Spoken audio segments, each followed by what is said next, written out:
原先我们那边有个出租房，然后是装空调的话，然后碰到了那个安装师傅，然后安装师傅说他那边可以就是买到有个渠道嘛，可以买到稍微便宜一点的，然后就通过他买了，是格力的明珠高端系列的柜机。花了多少钱？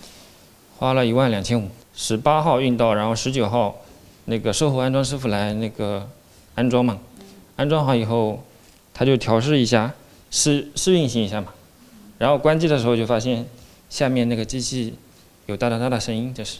叶先生的这台空调，官方旗舰店显示售价19999元，现在放在叶先生新房的客厅里，现场打开还能听到叶先生所说的异响。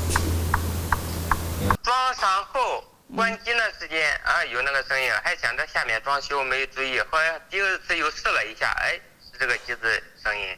它那个是底部那个滑轮电机要换掉。叶先生介绍，厂家表示可以免费维修，不过修下面的电机，上面不少部件可能要拆卸。一台新机器这么修，他有点没法接受。现场他联系了厂家售后。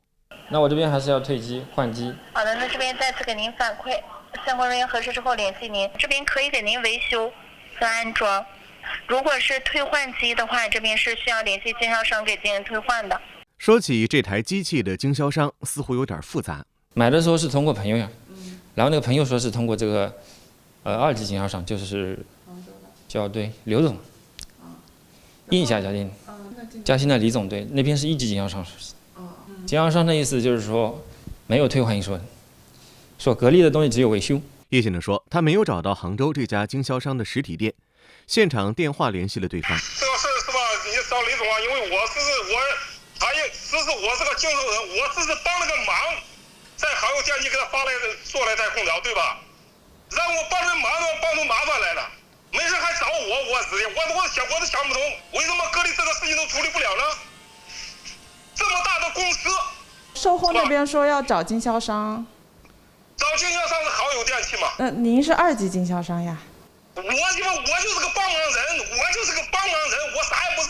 这中间您没有赚钱吗？我赚什么钱呢？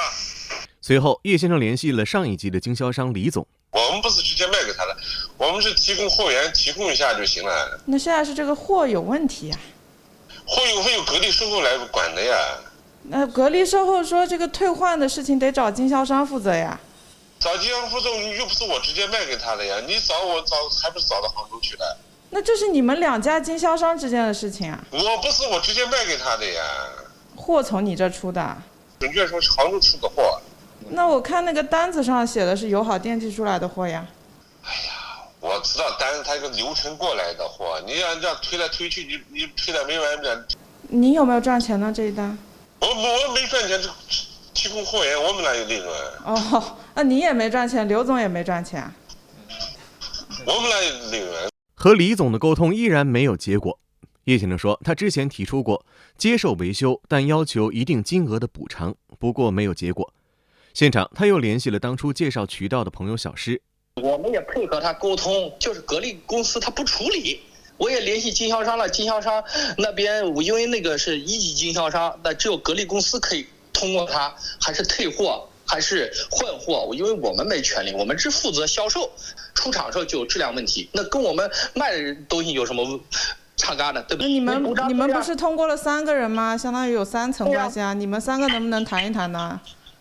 因为这个东西是厂家质量问题，他格力公司没有不作为，我们就肯定要曝光它。一番沟通下来，似乎又回到了最初的起点。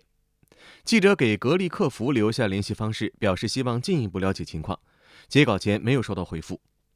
叶先生的新房里还有好几个房间没装空调，他说本来也想通过那个渠道购买，现在要再考虑了。